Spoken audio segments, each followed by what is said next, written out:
No matter who you are, where you live, somehow, some way, someday, you've run into Chabad.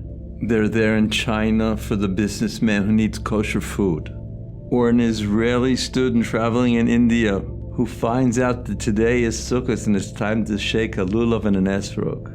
Recently, my son-in-laws were stuck on Friday in the airport in France. Who did they call? Chabad. They picked them up and provided for them a place for the whole Shabbos. What's their motivation? One word: love. And that's what I want to share with you right now. A piece from the Baal Tanya of Shner Zalman of Ladi. It's a real life changer.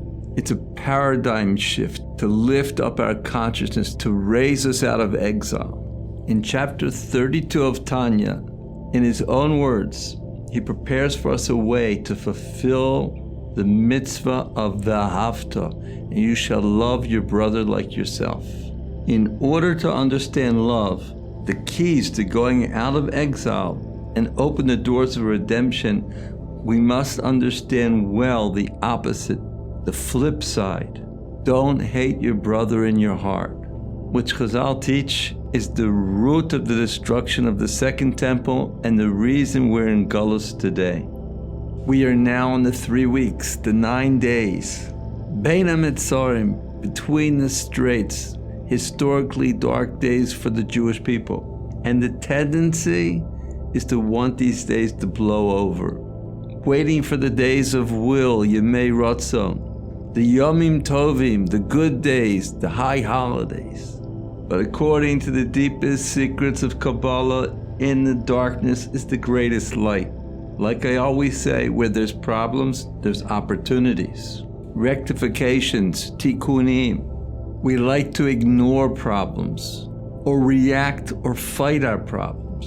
But we said from the onset, someone with wisdom, with das, responds to his problems. He recognizes that problems are God-sent, messages from Shemayim. And if we choose the proper response, we grow spiritually. And that's the purpose of life. And that's why life is full of problems.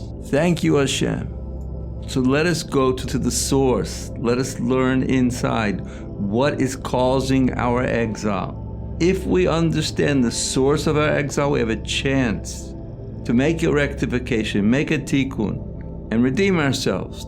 So let's go to the source, the Gemara in Yuma, page 9b. The Gemara clearly says that the first temple was destroyed because of what I call the big three: idol worship, promiscuity, and bloodshed.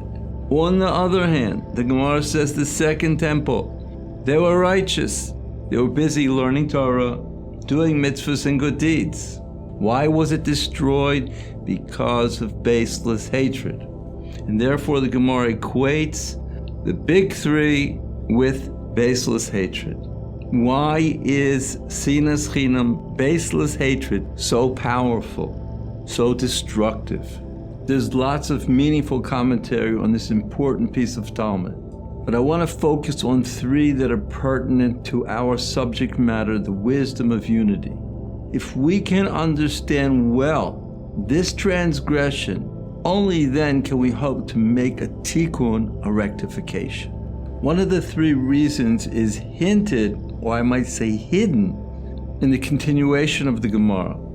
The Gemara says in the generation of the first temple, their transgression was revealed, and therefore the end of their exile was also revealed. Meaning to say that because their transgression was so big, they were aware of their transgression.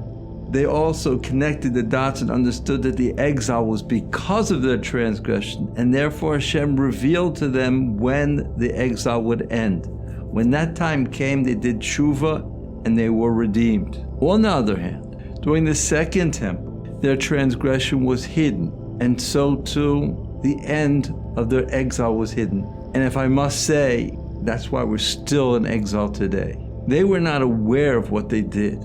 For baseless hatred is embedded deeply in the heart, and that's why it's so tricky, especially for a generation that's busy with Torah and mitzvahs. It's so easy to point the finger at the other people and say, you're putting a hole in my boat. You're the problem and I'm the victim. So the first reason is baseless hatred is deeply hidden. So much so that it can be written in the Gemara and it still remains hidden. The Chavetz Chaim in the introduction to a Sefer on Lashon Hara explains to us the second reason. Baseless hatred is the motivating factor for all other transgressions. Just like we said about the mitzvah of V'ahavta, and you shall love your friend like yourself, is an all-inclusive mitzvah that the whole entire Torah is based on. The opposite is true with baseless hatred. It is a transgression that's all-inclusive. It's the root of all transgressions. And finally, the third, the Ran explains that unlike the big three that only happen from time to time, the nature of baseless hatred is its tamid, constant. And this is the exact opposite of das, the wisdom of unity, the wisdom of constant connection. Now, there's a general rule. Something that's constant is very, very powerful.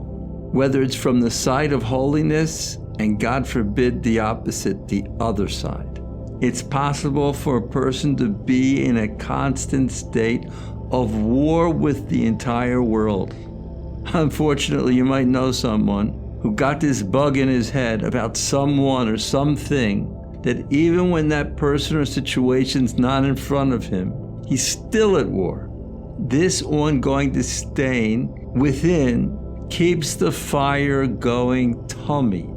Like the Eish Tamid, the ongoing fire in the Beis HaMikdash. This term is a major motif in the temple, where the Kohanim were constantly present, on guard to preserve its connection of holiness.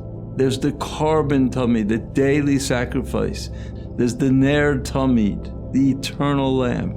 There's the Lechem Apanim, the showbread that was in front of Hashem Tamid all the time. And when the Beis HaMikdash is destroyed, the tzaddikim are always connected to Hashem, providing an everlasting connection back to the temple. As we mentioned in our discussion about Rabbi Shimon Bar Yochai, who testified about himself on his final day, all of my days I was connected in one connection with the Holy One, blessed be He.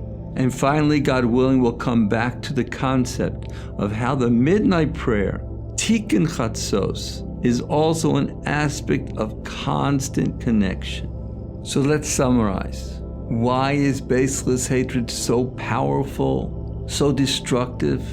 Number one, it's the exact opposite of love.